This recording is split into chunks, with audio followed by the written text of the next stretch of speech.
दोस्तों, प्रवी का प्यार भरा नमस्कार। आशा करता हूँ सब कुछ आपके घर में कुशल मंगल है, सबकी सेहत अच्छी है, सबके चेहरे पे मुस्कान है। यह आशा भी करता हूँ और इसीलिए आप सारे चाहने वालों के लिए प्रार्थना भी करता हूँ। चलो इसी प्रार्थना के साथ कुछ अच्छी अच्छी बातें सुनेंगे अंदाज शायराना में। रुलाया न कर ए जिंदगी हर बात पर, जरूरी नहीं सबकी किस्मत में चुप करने वाले हो। केवल वो ही सपने सच नहीं होते जो सोते वक्त देखे जाते हैं। सपने वो ही सच होते हैं जिनके लिए आप सोना ही छोड़ देते हैं, जिनके लिए आप सोना ही छोड़ देते हैं। बिल्कुल सही है ना दोस्तों? कितनी मोटिवेटिंग पंक्तियां है ना ये। कुछ लोग होते हैं सिर्फ सपने देखते रहते हैं, मैं ये करूंगा वो करूंगा, मैं ये बनूंगा वो बनूंगा। सोचते सोचते न जाने कब आधी जिंदगी गुजर जाती है, पता ही नहीं चलता। तो सिर्फ सपने देखने में गलती है दोस्तों।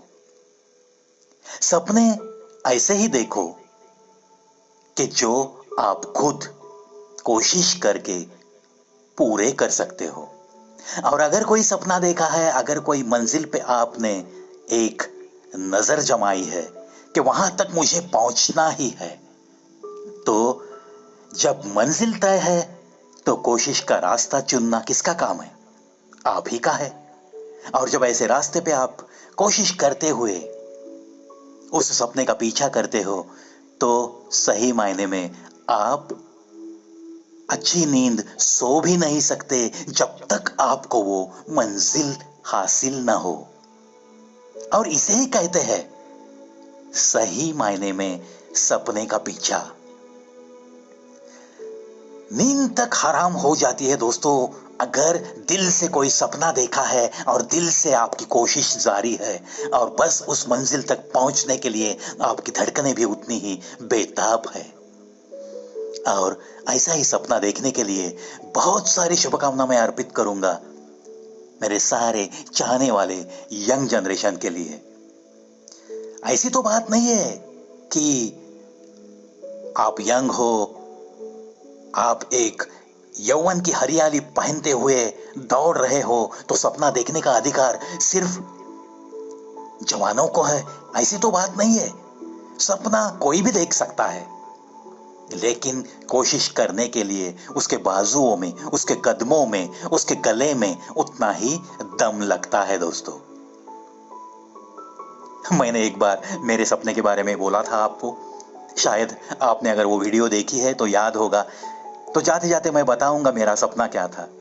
मुझे तो बस एक ही सपना मैंने दिल में लिया था जब से इस स्टैंडिंग प्रेजेंटेशन की दुनिया में मैंने कदम रखा। दोस्तों, एक ख्वाहिश थी, एक सपना था कि मेरी मंजिल क्या है।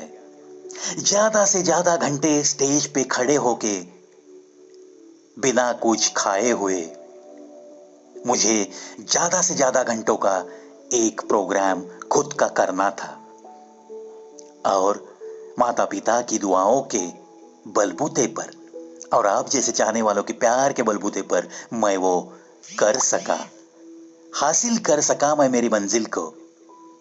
और ये जब तक हासिल नहीं होता था, वो 1 साल मुझे याद है। वो 11 महीने मैंने कैसे बिताए हैं। दिल में सिर्फ एक ही आस लेकर मैं बैठा था और जुबान दी थी मैंने मेरी मां को कि मैं ये करके दिखाऊंगा। और उसी की दुआओं के बलबूते पे और मेरे पिताजी उस प्रोग्राम में हाजिर थे। उन्होंने जो मुझे इंस्पिरेशन दिया है, पहली कतार में बैठ के लगातार 20 घंटे का वो प्रोग्राम, और मेरे पिताजी 10-12 घंटे तक उस सभागृह में मौजूद थे एट द एज ऑफ 85। मेरे पिताजी को तहे दिल से सैल्यूट। आज वो भी नहीं है, लेकिन उनकी दुआओं के असर पे मैं तो बस चल रहा हूं दोस्तों। बस ऐसे ही प्यार बरकरार रखना। चलो, बातों बातों में ऐसी कुछ मेरी भी बातें आपके कानों तक मैं पहुंचा सका हूं। ऐसे ही जब सपने की और मंजिल की बात होती है तो सपने के लिए मंजिल के लिए कोशिश तो करना जरूरी है। तो किशोर दा का एक गीत भी तो याद आता है, बड़ा ही मोटिवेटिंग गीत है। दो लाइनें खास किशोर दा की याद में। रुक जाना नहीं तू कहीं हार के, कांटों पे चल के मिलेंगे साए बहार के।